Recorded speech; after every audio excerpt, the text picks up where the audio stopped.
Buenas tardes a todos. Muchas gracias por su presencia. Inauguramos el ciclo de charlas en homenaje a don Jorge Millas y especialmente a los 100 años de su nacimiento. Voy a decir dos palabras y y le voy a ceder la palabra al decano.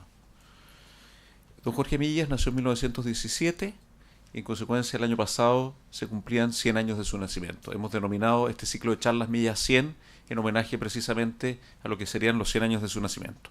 Y falleció el año 82. Es un destacadísimo escritor, poeta, filósofo, y dejo la palabra planteada así también jurista, porque durante varios años fue profesor de esta facultad y voy a dejar que sean más bien los ponentes quienes se encarguen de dilucidar esa pregunta. Estuvo en la Universidad de Chile desde el año 52 hasta el año 75 y luego estuvo en la Universidad Austral de Valdivia desde el año 75 hasta prácticamente su fallecimiento el año 82.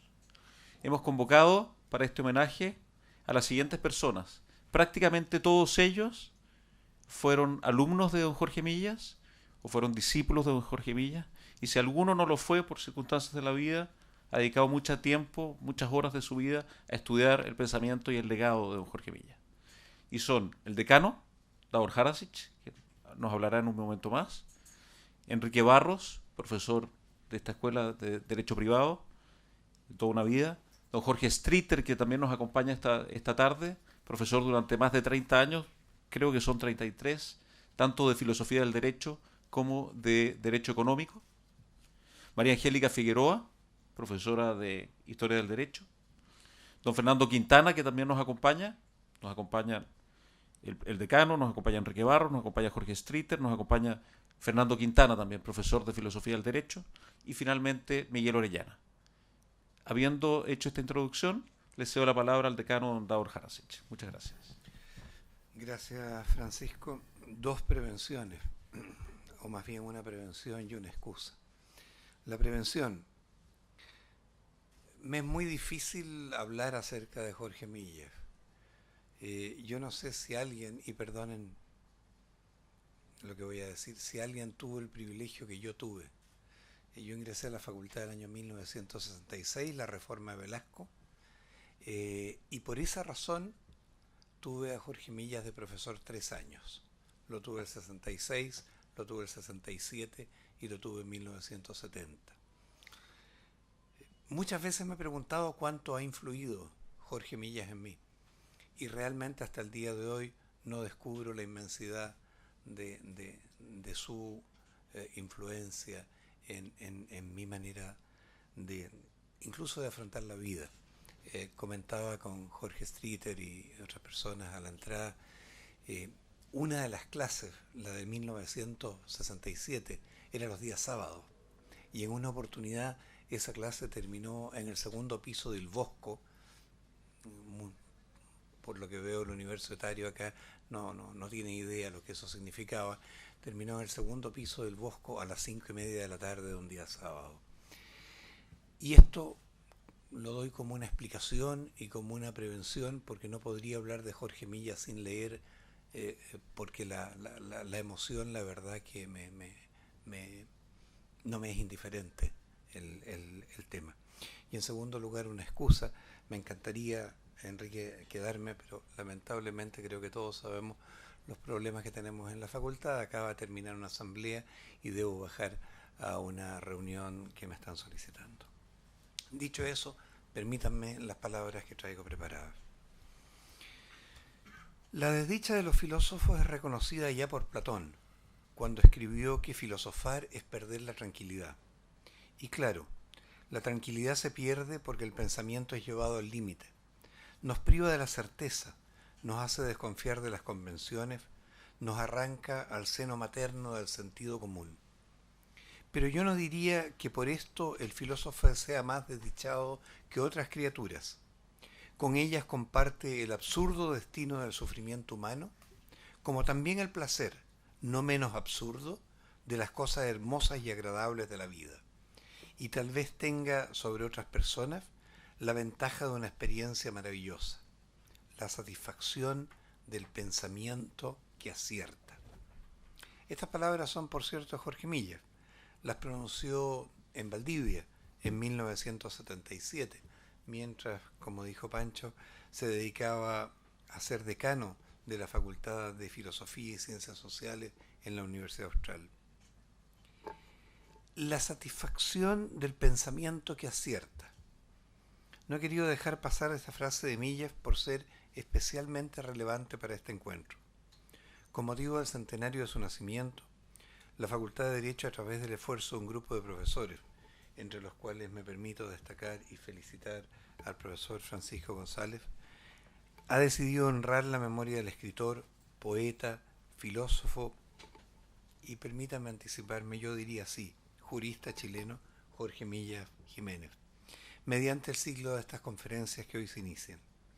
Estos encuentros semanales tendrán como objetivo reflexionar acerca del pensamiento que acierta, de quien marcó tan hondamente a toda una generación, pero que extrañamente pasa desapercibido en la actualidad. En particular, dirigiremos la conversación a fin de dar respuesta a la siguiente pregunta. ¿Cuál es la vigencia, acierto y proyección de las ideas de Millas a 100 años de su nacimiento? Y la verdad es que no será una interrogante difícil de responder, porque a mi juicio su pensamiento sigue teniendo vigencia política al día de hoy. ¿Cómo no recordar a Millas, por ejemplo, al discutir sobre la necesidad o no de darnos una nueva constitución política? Al advertir que tenemos la oportunidad inédita de reinventarnos y repensarnos como comunidad.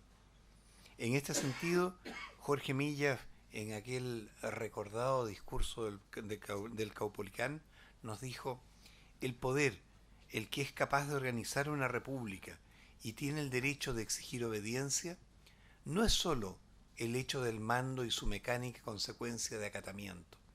Esto último puede conseguirlo la pura opresión, a la que se acata, pero no se obedece moralmente.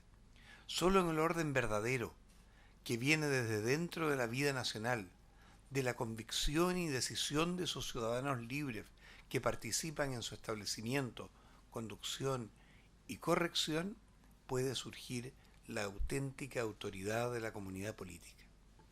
A Millas también lo recordamos al defender la autonomía universitaria, por ser la principal garantía de libertad académica indispensable para el cumplimiento de la función de la universidad, a saber, la transmisión y el progreso del saber superior.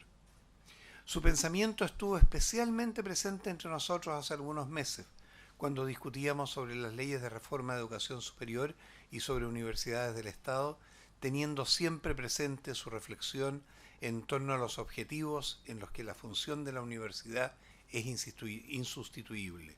Hablo comillas. Primero, crear un ambiente donde la inteligencia y la ciencia puedan convertirse en disciplina colectiva. Y segundo, traspasar a la juventud y a través de ella, mediante hábitos y destrezas a la nación entera, los valores y resultados de dicha disciplina. Cierro las comillas. A pesar de que las ideas de Millas han sido y siguen siendo tan relevantes entre nosotros, ha sido acertadamente descrito como un ilustre desconocido. Ilustre por la forma en que sus escritos son estudiados y citados a nivel nacional e internacional, y desconocido debido a que pocos leen libros de filosofía y su nombre lamentablemente trasciende el ambiente universitario en muy escasas ocasiones. Esto no puede seguir ocurriendo. Parafraseando al mismo Jorge Millas al homenajear la memoria del poeta Luis Oyarzún, tenemos el deber de esforzarnos en fijar el espíritu de este gran filósofo para que no muera dos veces. La primera muerte de Millas, que es para la tierra que lo engendró y cobijó, no podemos remediarla, y la pérdida física que nos impone es ciertamente irreparable. Lo que nos queda es su obra, y por ello, como Universidad de Chile, debemos ocuparnos de que su pensamiento no se desvanezca en las nuevas generaciones. Tal como lo señaló la directora del Archivo Andrés Bello, Alejandra Araya, en una de las actividades de homenaje realizadas el año pasado, la realización de este tipo de encuentros es parte de esa relación ineludible que debemos tener con la universidad, entre los que estuvieron, los que están y los que estarán. Debemos ocuparnos de revisar el legado de Millas y actualizarlo a los tiempos que vivimos.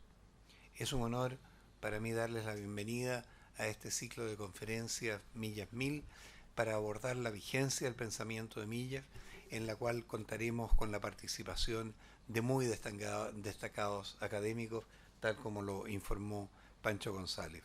Agradezco particularmente la participación del profesor Enrique Barros, quien tendrá a su cargo la sesión de hoy y analizará la relación entre las ideas de Millas y Ludwig Wittgenstein. Muchísimas gracias.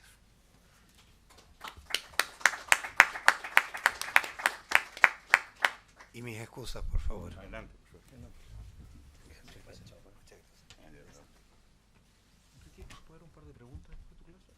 Sí, voy a ver cuánto dura, ¿ya? Porque nunca se sabe. Unos 45 minutos. Sí, esa es un poco la idea. Ya, ¿Ah? ya. Bueno, el profesor Enrique Barros no necesita... ¿Perdón? 45. No necesita presentación en esta escuela.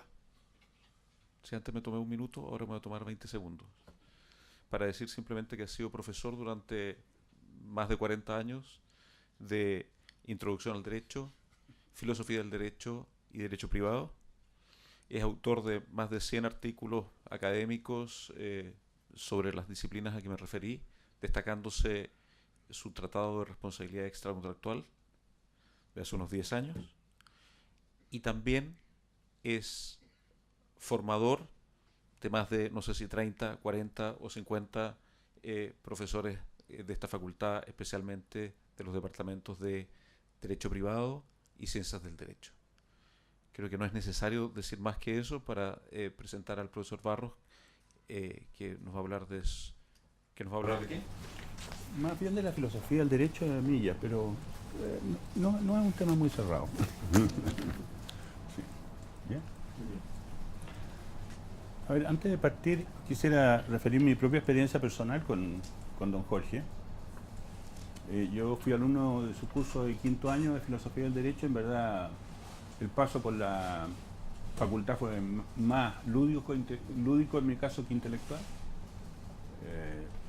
Particularmente porque quiero decir que los tiempos a veces se repiten. Yo ahora he tenido 4 o 5 grandes profesores, con los cuales verdaderamente me fasciné. Los cuento con los dedos de la mano: Eisa Aguirre, el joven Ricardo Lago, Hugo Rosende, Jorge Milla, y tengo que seguir pensando.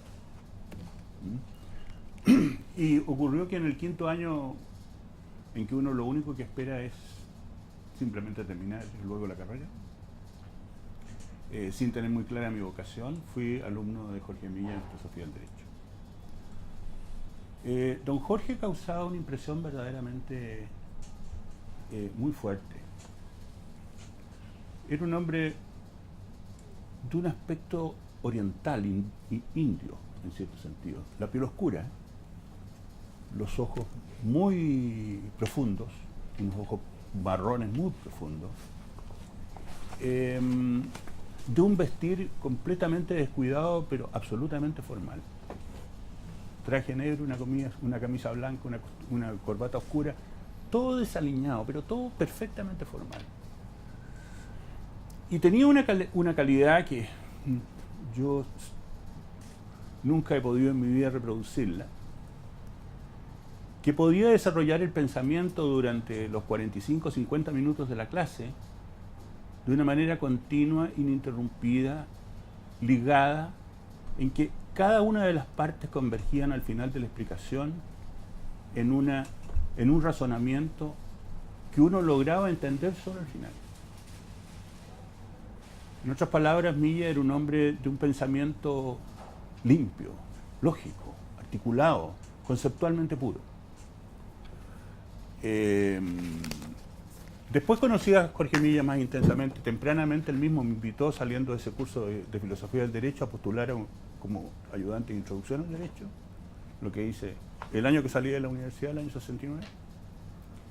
O sea, yo fui el alumno de Millas 68, o sea... ¿Se fijan? Y ahí sí que disfruté de su amistad. Disfruté de su amistad bastante fuerte en el Seminario de Derecho Penal, donde se juntaban algunos de los poquísimos profesores que verdaderamente se dedicaban entonces a la Academia de Chile, en la facultad. Recuerdo estaba Juan Bustos, Sergio Politov, Bunster, Álvaro Bunster, eran casi todos penalistas. Toda mi vida me tocó convivir con penalistas y aborreciendo el derecho penal. Y en verdad la conversación era una conversación que en el momento que tomaba la palabra Millas se acababa, digamos, llamémoslo así, cualquier enardecimiento. Era un hombre pacífico, tremendamente humilde. Humilde tal vez más en apariencia que en pensamiento. Pero era un gran tipo. Y yo lo que voy a tratar de hacer en esta clase es, en la segunda clase, que es el lunes próximo, ¿no? Voy a contar mi última experiencia con Millas, que fue 3 días antes de su muerte. Pero en esta clase me voy a dedicar simplemente a explorar un poco lo que en mi historia intelectual me ha quedado más fuerte de Millas. Yo después de precisamente tal vez por su influencia en parte, no quiero atribuir una razón causal, pero estuve recién egresado hasta que me doctoré prácticamente 8 o 10 años dedicado a filosofía del derecho. Disciplina que abandoné por completo cuando decidí que había que dedicarse al derecho, a las ciencias del derecho en sentido estricto, a las cuales se refiere por lo demás Millas en su filosofía del derecho.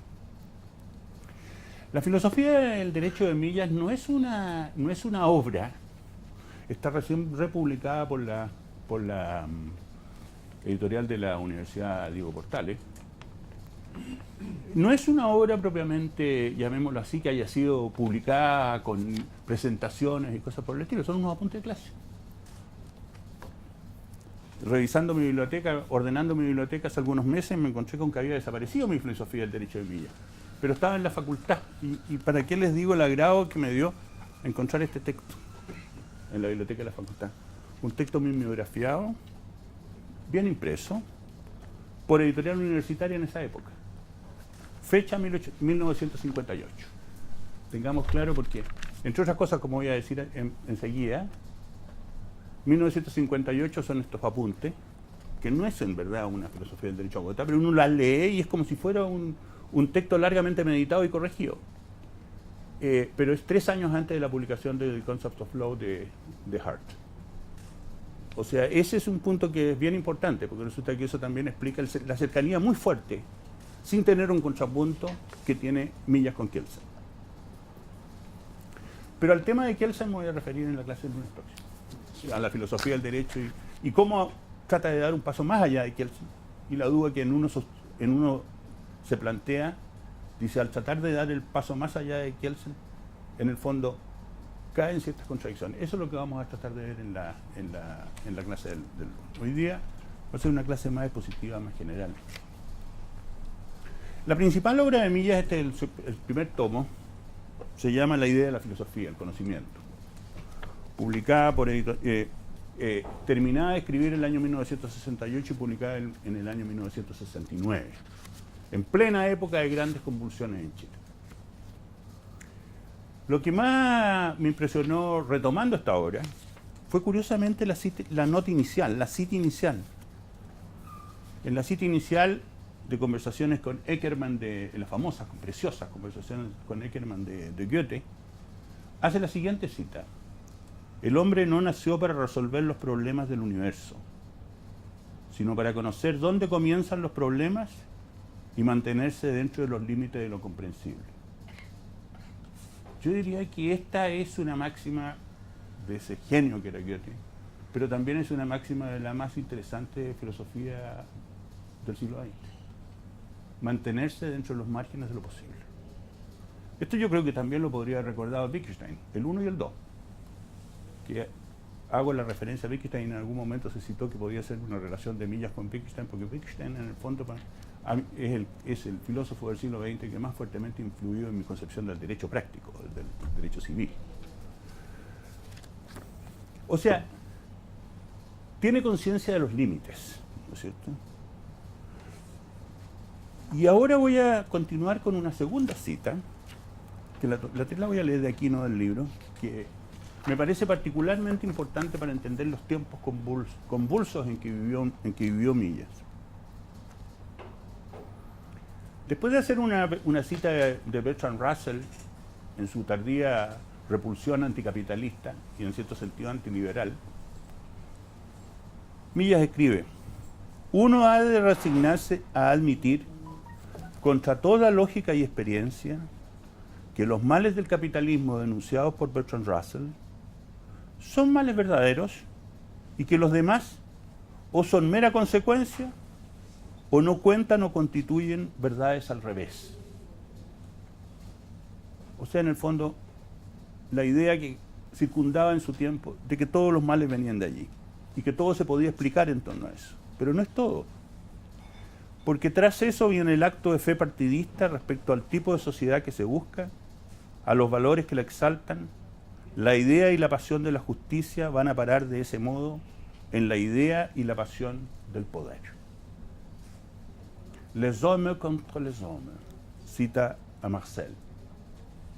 Se suele decir entre los filósofos profesionales que Millas era conservador. Siempre tuve la idea de que era realista y aborrecía los ruidos de tambor de la masa. Resistió la reforma universitaria. Se opuso a la reforma universitaria. Subsistió en Valdivia durante la dictadura. Subsistió, calladamente. Muerto, en esa época murió su gran amigo Yersun, ahí que estaba también en Valdivia. En un estado de profunda soledad, ¿verdad? Estaba en Valdivia don Jorge Millas. Fue voz pública nacional en su oposición a la Constitución del 80, en la cita que ha hecho el decano. En su modestia personal se escondía un espíritu crítico que lo hacía atender a lo que se pedía en cada momento a la razón. Su pensamiento filosófico y cotidiano, ese cotidiano que surgía de la conversación, era consciente ante todo de los límites de la razón. Pero aún dentro de esa frontera su propósito siempre fue llevarlo al límite,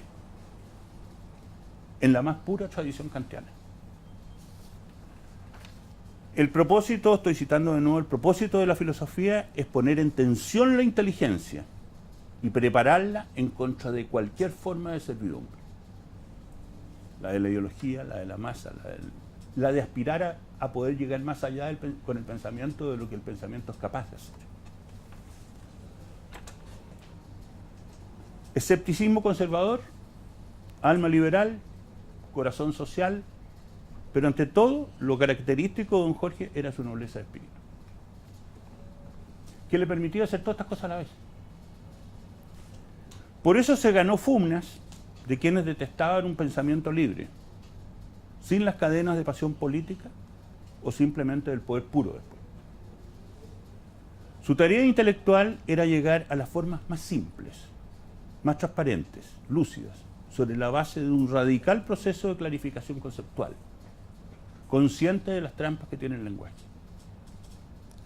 La radicalidad de su búsqueda de claridad llega al límite, cuando la razón simplemente no puede dar otro paso.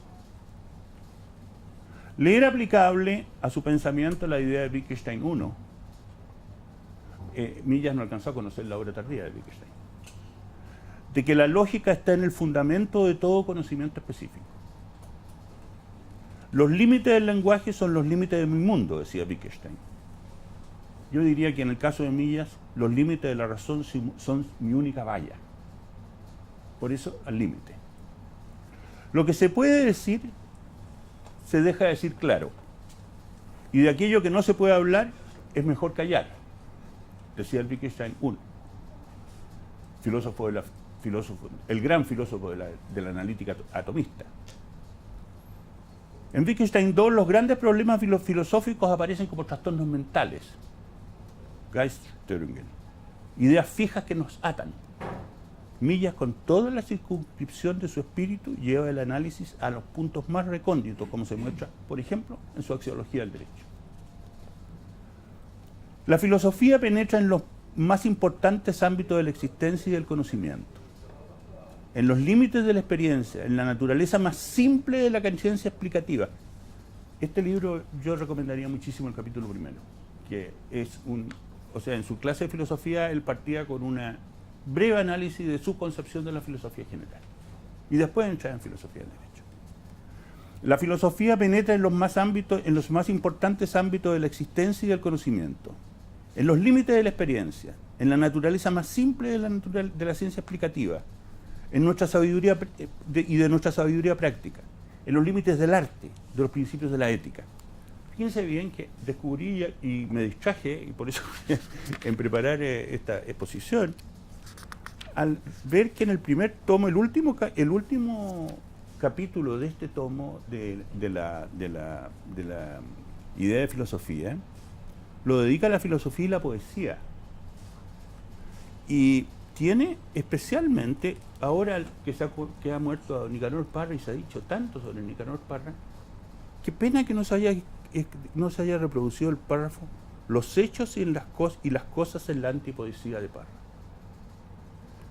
O sea, en el fondo era un hombre de una profunda sensibilidad, cuyo universo iba a la explicación de las ciencias naturales, el discurso moral, la poesía, la narrativa en general, y porque hizo muchos años clases en esta universidad, en esta facultad que lo acogió, como acogió a Jaime Aguirre, como acogió a muchos intelectuales en su época.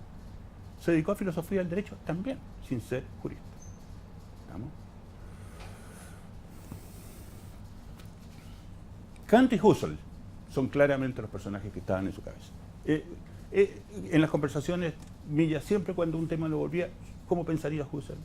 Y el principio kantiano, digamos, de la universalidad. Yo creo que esos son, digamos, y formal, el formalismo kantiano. El formalismo kantiano se traspasa exactamente, completamente a la filosofía del derecho de Millas. La filosofía del derecho de Millas es la obra intelectual de un filósofo que pretende encontrar lo esencial. Esto es lo universal de su objeto. ¿Qué es lo universal en el derecho? Su objeto no son las ramas del derecho, sino una filosofía del concepto de derecho que trascienda al derecho civil, al derecho administrativo, al derecho constitucional o al derecho agrícola y ganadero. ¿No es cierto? Jorge Millas pensaba que entender el mundo ya estaría suficiente para la filosofía y que si se pretendía cambiarlo, suponía tener noticia de cómo es, cómo funciona, cuáles son nuestras capacidades. Y por eso tenía un aborrecimiento profundo al vulgarismo. En este esfuerzo de comprender se ubica su filosofía del derecho, que es filosofía sobre un objeto, el derecho.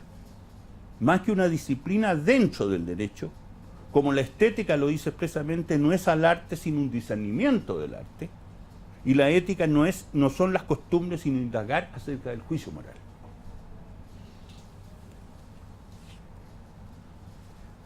Vuelvo a Wittgenstein ahora, al Wittgenstein del lenguaje corriente. Tengo un perro, tengo terror, tengo apuro. ¿Tiene que haber algo que los une? Uno hace la asociación, tengo un perro, tengo terror, tengo apuro. Pero resulta que Wittgenstein se pregunta, ¿tiene que haber una asociación entre todos estos conceptos? Y después dice, las disputas sobre absolutos parten de imágenes, figuras, bilder, enquistadas como autoevidentes. El papel de la filosofía es resolver problemas, no el problema. Esta concepción de la filosofía que aplicaba al derecho fue la que me alejó de Millas y me acercó a Wittgenstein. Porque para Millas, por el contrario, la filosofía es la búsqueda de lo universal, de lo común a todo derecho. La pregunta de la filosofía del derecho, por tanto, es metafísica. ¿Qué es el derecho? El derecho sin apellidos, como me he referido, de las ramas del derecho. Para aclarar las cosas, hacia el comienzo de su obra de las ciencias jurídicas especiales, derecho civil, etc. ¿Qué hacen estas ciencias? Y yo creo que ahora estoy un poco arrepentido de meterme en esto porque creo que es de los temas de los puntos más débiles de Millas, cuando empieza a hacer el análisis de la ciencia del derecho. Y además poner un ejemplo de derecho civil. No sé si le da... Me lo voy a saltar, mejor lo vamos a dejar para la presentación, para que así dejamos más tiempo para conversar sobre el tema. Pero lo que es importante, lo que es importante para para entender el pensamiento que tiene Millas del derecho, es que las ciencias del derecho se preocupan de conjuntos de normas jurídicas. Ese es el concepto de ciencia del derecho que tiene va a seguir sonando esta porquería, que tiene Millas. Y las normas, por consiguiente, son objetos ideales, pertenecientes al mundo racional de las significaciones. Bueno, los que tienen una profesión filosófica, yo creo que esto siempre me ha llevado a pensar de que es el lado más husserliano de Millas, ¿no es cierto? Y que se obtienen por intuición, más que por otro camino. La tarea del jurista, dice Millas, del especialista en derecho, del civilista, del penalista, del constitucionalista, es semejante a la del matemático o del lógico. No es explicativa, no explica por qué, sino demostrativa. No se entienda mal, cuando habla del matemático y del lógico no se refiere a lo que es su objeto, que es ideal, no se refiere sino al objeto, que es ideal, a diferencia de lo que puede ser el objeto de la biología o de la física. Un objeto físico. Las razones por las cuales se establece una norma no forman parte del ente ideal que ella constituye. Y hace un análisis de las normas sobre el salario mínimo agrícola, por ejemplo, de la época, un típico tema, digamos, de los años 50, ¿no es cierto? Y llega a la conclusión de que las razones por las cuales se establece el salario mínimo agrícola, los fines que persigue el establecimiento del salario mínimo agrícola, no son objeto de la ciencia jurídica, que tiene que preocuparse de la proposición general que establece el salario mínimo agrícola. La ciencia jurídica, por consiguiente, dice Millas, opera con dos grandes tipos de proposiciones. Las proposiciones que establecen relaciones lógicas entre normas generales, que es típicamente el trabajo de la dogmática, hace un análisis además de la palabra dogmática y el paralelo entre la dogmática teológica y la dogmática jurídica, que es un tema que después retoma, no sé si será contemporáneo, el Verdad y Método de Gadamer, desde fines de los 50, principios de los 60. Gadamer también toma como analogía el derecho, la teología y la historia, en el sentido de que son ciencias dogmáticas porque en el fondo tienen un límite que está dado por su objeto. El objeto de la ciencia del derecho es el derecho, el objeto de la teología es la palabra de Dios, el objeto de la historia son los hechos de la historia, y no se trata de cambiarlo, sino que se trata de entenderlo y cuál es el principio a través del cual llegamos a entenderlo, ¿no es cierto? El caso de Gadamer es, por cierto, completamente distinto a esa tradición hermenéutica, completamente distinta a la tradición analítica de Millas, porque Millas en el fondo supone que entender las normas es esencialmente entender, digamos, el significado de proposiciones generales que se interconectan unas con otras, que forman un sistema, y ahí uno puede llegar a la solución. El ejemplo que pone es el de la herencia yacente, que dice que se enseña que es una persona jurídica, pero que no es persona jurídica, y la razón principal por la cual llega, no puedo omitir, ¿ves cómo caí? La razón por la cual dice que no es persona jurídica, fíjense bien cómo es típicamente textual, porque en el artículo 2346, cuando se habla de la fianza, se dice que se puede afianzar a la persona jurídica y a la herencia yacente. Él piensa siempre que el legislador es un artífice de conceptos puros. A él no se le ocurre, por ejemplo, en ese respecto, que pueda decir que en todas las otras normas sobre herencia yacente se trata como una especie de persona jurídica, porque se le nombra curador, la prescripción corre contra la herencia yacente o no corre contra la herencia yacente, se suspende, todas las reglas, es como si fuera persona. Pero él hace un análisis textual y dice, si se puede afianzar a las personas jurídicas y a la herencia yacente, quiere decir que la herencia yacente no es persona jurídica. Mi pregunta es, ¿el Código Civil no está construido con un afán mucho más pragmático? ¿No puede ser un ejemplo? ¿No puede ser una aclaración para que no haya ninguna duda? ¿Te fijas? Del análisis puramente conceptual se supone que la legislación, que las normas están expresadas en proposiciones absolutamente unívocas.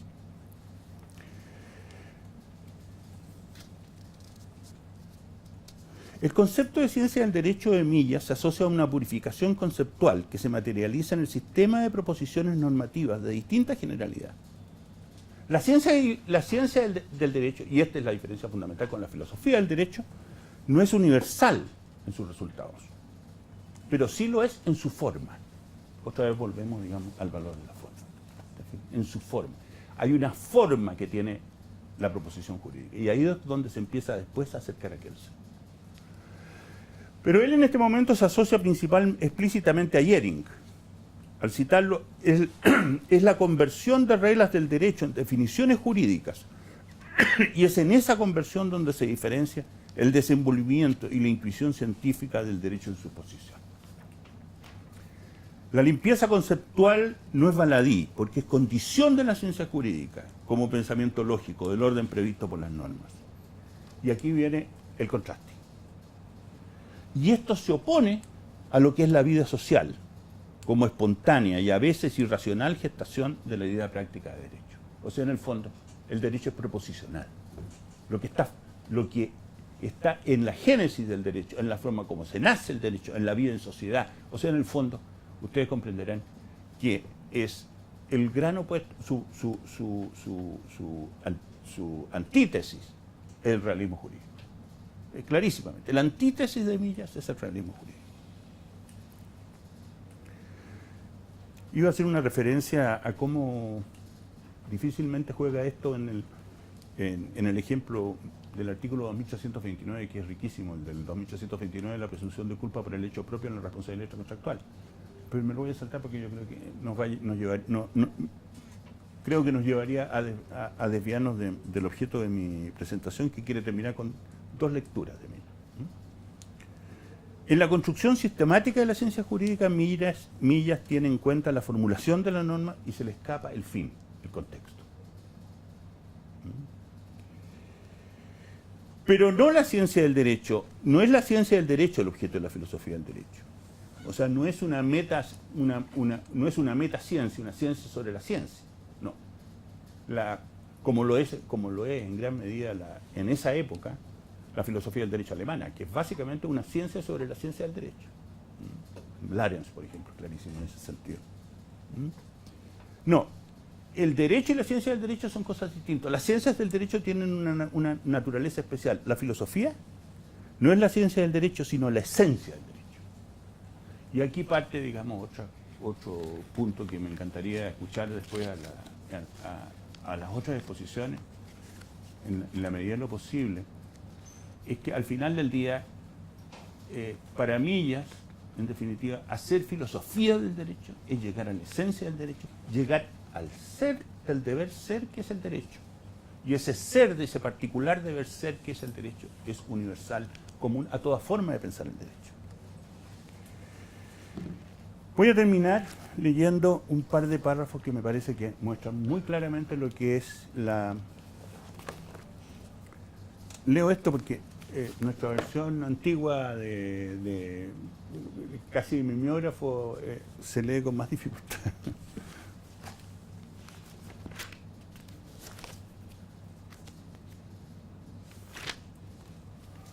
Fíjense, voy a leer un párrafo que es relativamente extenso, pero es mejor leerlo que decirlo, ¿no?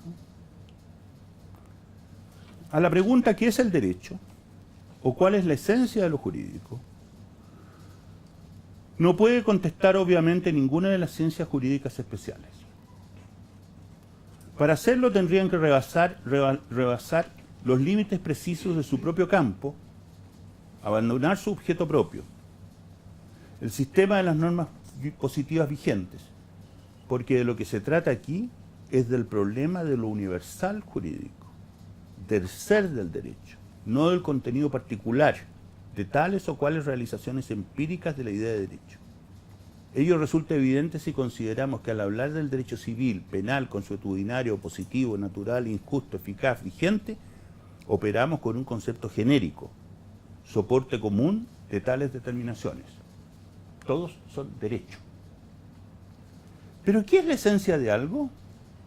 La invariable o constante lógica de todas sus posibles determinaciones. Su característica principal es la universalidad. Su identidad se extiende a través de la serie infinita de todas sus formas posibles de realización concreta. Como ya lo mostró Descartes, en las meditaciones metafísicas, comillas, a toda esencia corresponde una serie de individuos en cuanto son sus instancias factuales. Es decir, que en su universalidad misma, toda esencia es una ley objetiva de las posibilidades de algo. En otras palabras, la percepción del derecho de Millas es por completo metafísica. Y en una época, curiosamente el 58 todavía no, en que se empieza a hablar de la edad postmetafísica. O sea, yo no conozco otro jurista que después de Millas haya escrito desde una perspectiva tan metafísica sobre el ser del derecho.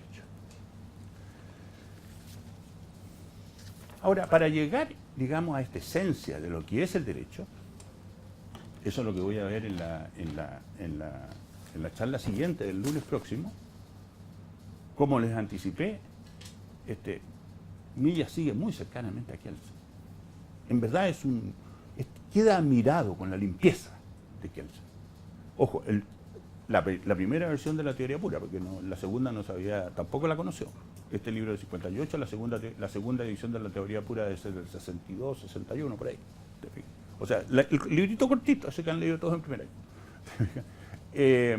Ese concepto de derecho es el que lo fascina y que lo vamos a tratar de explicar y desarrollar de la mano de Millas en la siguiente sesión.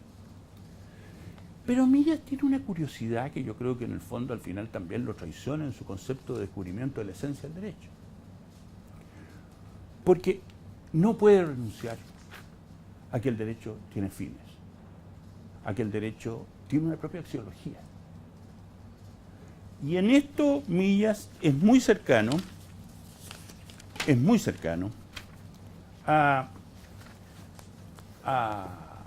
yo diría que es muy cercano a Schiller, a esto, Hartmann, esa glosa de la filosofía alemana pre-Heidegger, que en el fondo, de nuevo, creo que en materia, que es la antítesis por lo demás del empirismo de Oxford de la época, ¿no?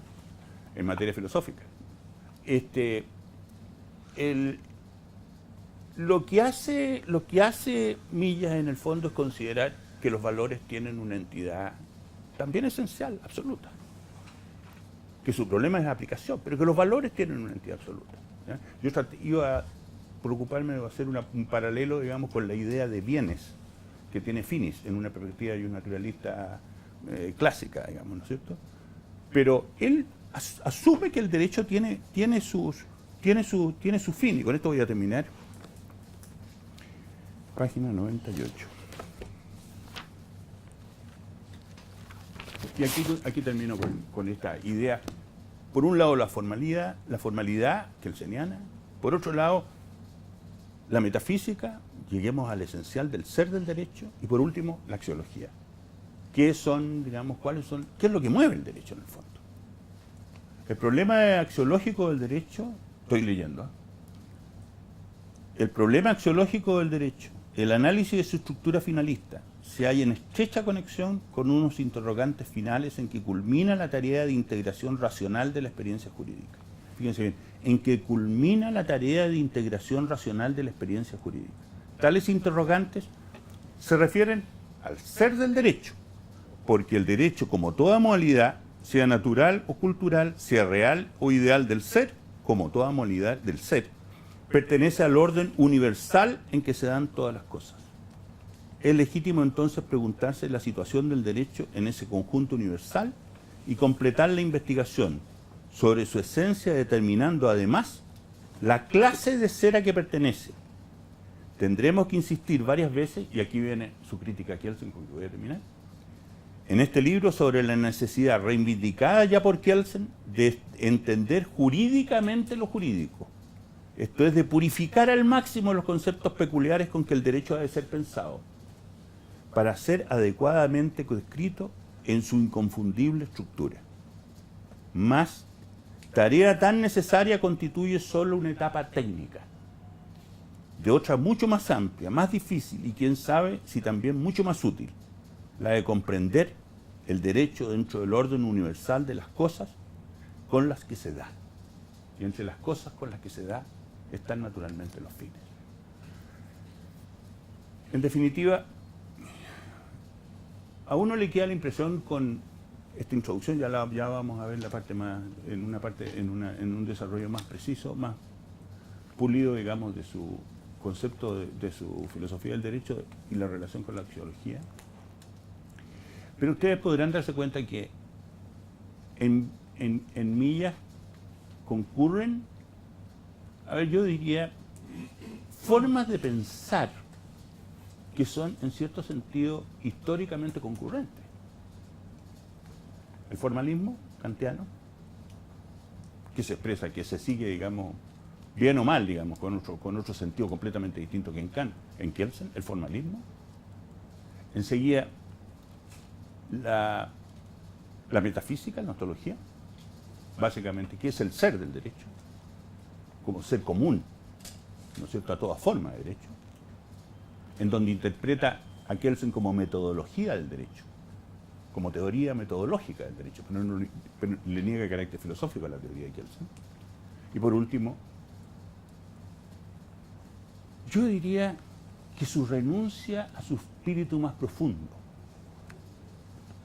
que es, ¿tiene sentido hablar de derecho si no hablamos de para qué el derecho? Yo diría que esa es la última pregunta. Y esa última pregunta, en cierto sentido, está en conflicto y está en contradicción probablemente con las anteriores. Bueno, esto es lo que quería plantearles como una forma introductoria y muy personal a lo que entiendo de la filosofía del derecho de don Jorge, ¿no? Muy bien. ¿Algún comentario, alguna pregunta? ¿Alguien quiere hacer alguna reflexión al profesor Barros?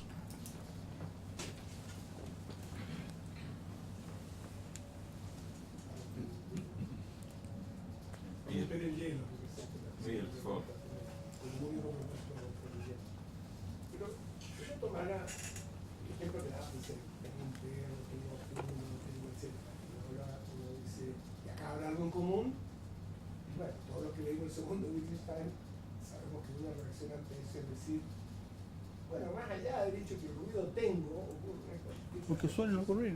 Nada más, ¿no? Entonces, ¿no podría uno decir que la búsqueda en el derecho de un ser del derecho, de una esencia del derecho, tal vez pisa el mismo palito? Estamos usando el mismo ruido, pero en realidad son cosas de naturaleza muy distinta. Yo como tengo formación jurídica solo me puedo aplicar a los diarios, ¿no? Las facetas generales. La gente discute si hay derecho internacional. No, a mí ese derecho, se dice que es derecho, pero no es derecho. No, en la discusión de Kelsen son los derechos. Total. Sí. Entonces me interesaría ver tu reacción a eso. A ver, yo introduje la cita de Wittgenstein porque precisamente como para decir, esta es la antiontología, ¿no es cierto? O sea, que estos conceptos tú los puedas poner en un juego de lenguaje juntos, es más o menos como el aviso al perro bravo, ¿no es cierto? El perro bravo, ¿qué puede significar? Puede ser una advertencia para el ladrón, puede ser una recomendación para el que quiere un perro bravo, ¿no es cierto? El perro bravo puede tener muchísimos sentidos, y esos sentidos son eminentemente contextuales. Están en el juego del lenguaje en que se expresa, ¿no es cierto? Claro, la pregunta del ser del derecho a mí siempre, tempranamente, cuando dejé Millas, digamos, en el fondo, después yo estuve 3 o 4 años aquí en la facultad, diariamente en el seminario de Derecho Penal, porque yo tenía oficina muy cerca y nos juntábamos ahí en el seminario de Derecho Penal, el único lugar entretenido que había en la facultad, ¿verdad?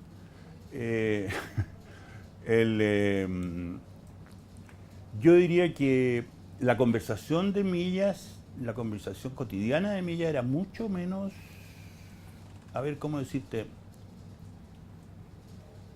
era una conversación en que tomaba los hechos con una distancia crítica muy grande.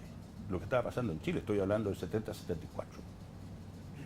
Partimos en 70. Ya Millas se había ido el 72, 73, se fue ya a Valdivia definitivamente. Pero en la época del 69, 70, 71, 72. O sea, y por eso me pareció tan importante esta cita. Digamos, en el fondo lo que a él más le atormentaba en esa época era básicamente lo que más le atormentaba es la razón dominada por la pasión. Y antecediendo, y sumándose ya el año 68, sí, 68, 58, antecediéndose a la idea de que la razón, o sea, digamos, la razón dominada por la pasión termina necesariamente en una hambre de poder.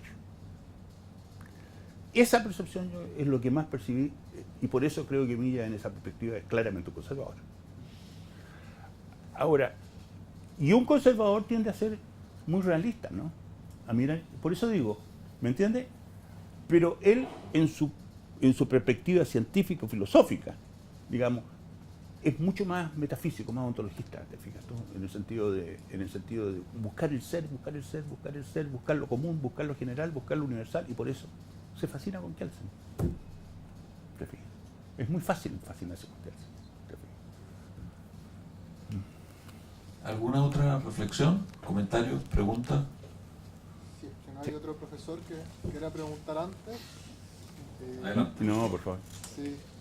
Yo tengo una pregunta al profesor Barros, que es la siguiente. Se ha mencionado que el método que sigue el profesor Jorge Millas es básicamente buscar una idea en común que nos pueda dar una respuesta a la esencia del derecho. Y en ese sentido hemos escuchado que hay una cercanía a Kelsen, ¿ya? Y esta cercanía a Kelsen dice relación justamente con construir algo así como, en el fondo, dar respuesta a esta esencia. Y luego hemos entendido que las ciencias del derecho son una disciplina que se ocupa de estudiar normas. Por lo tanto, el derecho está compuesto de normas. Podríamos entenderlo de esa forma. Son muy kelsenianos. Y las normas básicamente son un objeto ideal que constituye lo que entendemos como una proposición. Sí. Luego la pregunta que a mi juicio nos tenemos que hacer es ¿qué es lo que tiene en común una norma que prescribe un castigo para una determinada conducta con otra norma que, por ejemplo, define las potestades de una autoridad pública? Porque si ambas cosas, si ambas normas son derechos, algo deben tener en común. El problema, entonces, que a mí se me aparece es el siguiente. Si en términos de la construcción lógica de estas dos normas no podemos encontrar algo en común, parece que tenemos que buscar afuera de las normas, algo que esté afuera de las normas que les dé un marco común. Y el problema de eso es que fácilmente nosotros podemos decir es que estas normas son derechos porque emanan de una autoridad, ¿no? Y justamente esta una definición, esta cadena de ideas lleva a un resultado que básicamente ha sido discutido en la filosofía del derecho. O sea, es el derecho en el fondo una proposición emanada de una autoridad. Entonces yo quería pedirle su parecer respecto a su proceder respecto a esta conclusión. O sea, porque, en primer lugar, si es que en el fondo tenemos que salir de las normas para buscar algo común a ellas, y si esto es así, ¿es la autoridad lo que le da el derecho el carácter de derecho? Bueno, te quiero decir que esa pregunta es una pregunta que me planteé todo el año. Y tanto así que terminó siendo mi tema de doctorado. Mi problema es el problema de cuáles son los criterios de pertenencia al sistema. Si los criterios de pertenencia al sistema son puramente formales, ocurre que en definitiva siempre toda norma va a emanar, digamos, de una autoridad que tiene la potestad para darla, ¿no es cierto? Se pueden desarrollar conceptos sobre la costumbre, sobre distintas maneras y darle un valor indirecto porque a la atribución a la costumbre, sea porque el derecho la cita como en la buena fe o en la culpa en el derecho civil, sea porque implícitamente, digamos, es aceptado. Pero en definitiva no cabe ninguna duda de que el derecho es más que la proposición. O sea, te digo francamente que ese ha sido mi concepto clarísimamente de la proposición en que la norma se expresa. O sea, creo que hay que distinguir la norma de la proposición, eso es un tema bien importante. Ahora, respecto de los distintos tipos de reglas, es claro, digamos, Hartz después lo aclara, ¿eh? Lo aclara mucho mejor, porque Hartz distingue las reglas potestativas en el fondo de las reglas normativas. Y es un concepto que se ha tomado incluso en filosofía general por los analíticos posteriores. O sea, no tienen la misma estructura una regla que atribuye una potestad que una regla que establece un deber. Por último, a ese mismo respecto, adelanto algo que plantea Milla. Milla, en un afán ecléctico que le es muy propio, cuando concibe la norma jurídica, ustedes saben que para Kelsen la norma jurídica, la única norma jurídica es si tú haces tanto, tienes tal pena. ¿No es cierto? Claro. Y que todo lo demás es inferencia lógica simplemente. ¿No es cierto? Claro. Para mí ella dice que uno no puede entender esa regla sin la norma. O sea, no hay norma primaria y secundaria, sino que las dos tienen el mismo valor y tienen alguna relación conjuntiva. ¿Vale? Es decir, hay la proposición que establece el deber y la proposición que establece la sanción están conjuntivamente unidas y están en el mismo nivel, porque uno no se puede entender sin el otro. En ese sentido, yo diría que hay una cierta diferencia. O sea, que digamos que yo le digo, en mi comienzo, cuando recién me metí en la cosa de Milla, en mi curso de filosofía del derecho, entendí que era un juego de palabras. Pero releyéndolo después, ciertamente que no lo era, porque en el fondo ahí es donde introduce la idea de que la norma persigue un fin. Claro. ¿Me entiendes tú? Ujú. Claro. Gracias. Ya. Muy bien. ¿Alguna reflexión, comentario, pregunta, acotación?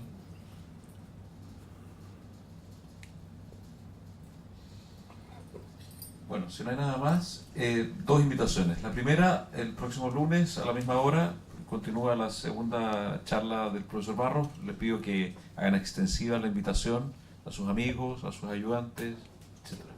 Y la segunda, una antigua tradición de esta escuela, vamos a hacer un vino de honor, aprovechando además que nos acompaña también ahora la profesora María Angélica Figueroa, con lo cual todos los ponentes de este ciclo de charlas están presentes aquí esta noche. Muchas gracias.